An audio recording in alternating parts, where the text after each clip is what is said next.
Իրանի դեմ փետրվարի 28-ին սկսված պատերազմը կարող է ավարտվել արդեն ապրիլի վերջին։ Միացյալ Նահանգների նախագահ Դոնալդ Թրամփը Սպիտակ տանը լրագրողներին բառացիորեն ասել է. 2 weeks, maybe 3. We're hitting them very hard. Last night we knocked out tremendous amounts of ԱՄՆ-իսրայելական պատերազմը Իրանի դեմ կարող է ավարտվել առաջիկա 2-3 շաբաթվա ընթացքում։ Հարցին, թե արդյոք Իրանի հետ դիվանագիտական ճանապարհով համաձայնության հասնելը նախապայման է, որպեսզի դադարեցվի այն գործողությունը, որը Վաշինգտոնն անվանել է էպիկական ցասում, Թրամփը պատասխանել է. ոչ։ That'll be for whoever's using the strait. We'll be leaving very soon. Իրանի վրա հարձակումները կդադարեն նույնիսկ եթե երկրի ղեկավարության հետ համաձայնության չհասնենք։ Նրանք ռեժիմի փոփոխություն ունեն, դա իմ ծրագիրը չէր։ Իմ նպատակը նրանց միջուկային զենք ստանալու ծրագիրը կանխելն էր, եւ այդ նպատակին հասել ենք։ Մենք ավարտում ենք աշխատանքը եւ կարծում եմ 2 շաբաթ կտևի, գուցե մի քանի օր ավելի, հայտարարել է ԱՄՆ նախագահը։ Maybe 2 weeks, maybe a couple of days longer to do the job.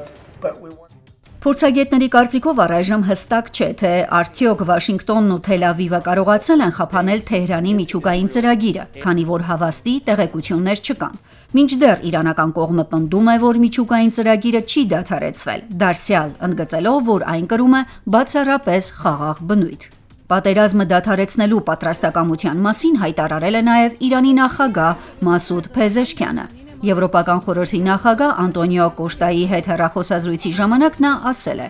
مردم عزیز ما از در خدمات دولتی مشکل نداشته باشند. Իրանն անհրաժեշտ կամք ունի Միացյալ Նահանգների եւ Իսրայելի սկսած պատերազմն ավարտելու, եթե կարևոր պայմանները, հատկապես ագրեսիայի կրկնության բացառման երաշխիքներն ապահովվեն։ Թեհրանն ավելի վաղ այսպես էր ձևակերպել իր պահանջները. պատերազմը կավարտվի միայն վնասների փոխհատուցման, պատժամիջոցների վերացման եւ հնարավոր ագրեսիայի դեմ միջազգային հաստատուն երաշխիքների տրամադրման դեպքում։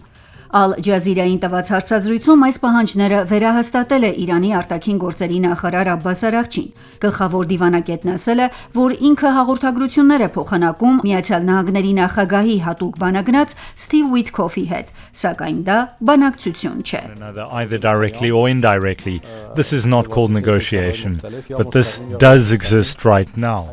Իրանի դեմ պատերազմը որոշակի սառնություն է մտցրել Միացյալ Նահանգների եւ Եվրամիության հարաբերություններում, պատճառը Հորմուզի նեղուցը բացելու վերաբերյալ ԱՄՆ նախագահի հայտարարություններին չընդառաջելն է։ Թրամփը համարում է, որ Իրանի կողմից Հորմուզի նեղուցի շրջափակումը պետք է մտահոգի ոչ թե Միացյալ Նահանգներին, այլ ուրիշ երկրների, հատկապես եվրոպական։ Եթե Ֆրանսիան կամ որևէ այլ երկիր ցանկանում է նավթ կամ գազ արդյունահանել, նրանք կարող են անցնել Հորմուզի նեղուցով եւ հոգ տանել իրենց մասին։ Այնինչ կատարվում է նեղուցում մեզ չի վերաբերում, ասել է Թրամփը։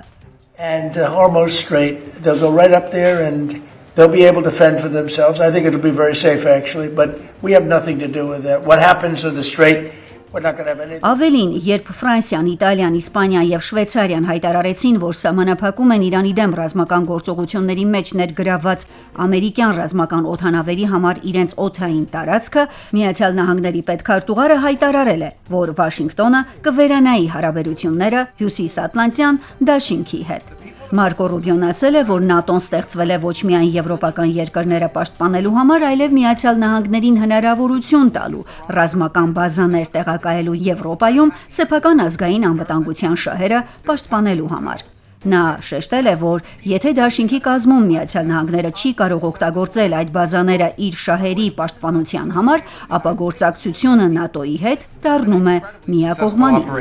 Every day it may not get covered because we're unlike them, we're not bombing embassies and hotels. Փորձագետներն ընդգծում են, որ Ռուբիոյի այս հայտարարությունը խոսում է ԱՄՆ-ՆԱՏՕ հարաբերություններում աճող լարվածության մասին, որը կարող է հանգեցնել դաշինքում դերերի եւ պարտավորությունների վերաբաշխմանը։ Մերձավոր Արևելքում ընթացող պատերազմի եւ որպես դրա հետևանք Հորմուզի նեղուցով բեռնափոխադրումների խափանումների պատճառով գլոբալ էներգետիկ եւ առևտրային հոսքերը կտրուկ փոխվել են ողջ աշխարհում։ Ըստ նավագնացության եւ առևտրի փորձագետների, նույնիսկ եթե ջրային ճանապարհը վերաբացվի, համաշխարհային մատակարարման շղթաների խափանումը դեռ երկար կզգացվի։